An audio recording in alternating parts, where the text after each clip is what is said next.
Binuhis mo buhay mo para sa kanila. Hindi ko nga ho kilala yung mga batang sinasabi nung iniligtas ko eh.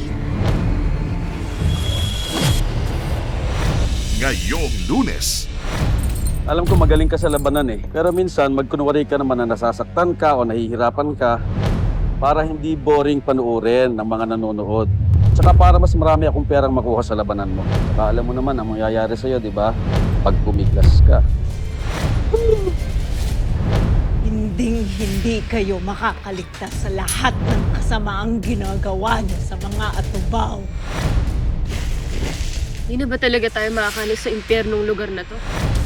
Naniniwala ako na si Lolong ang sugo ni Apong Ayo na magliligtas sa atin.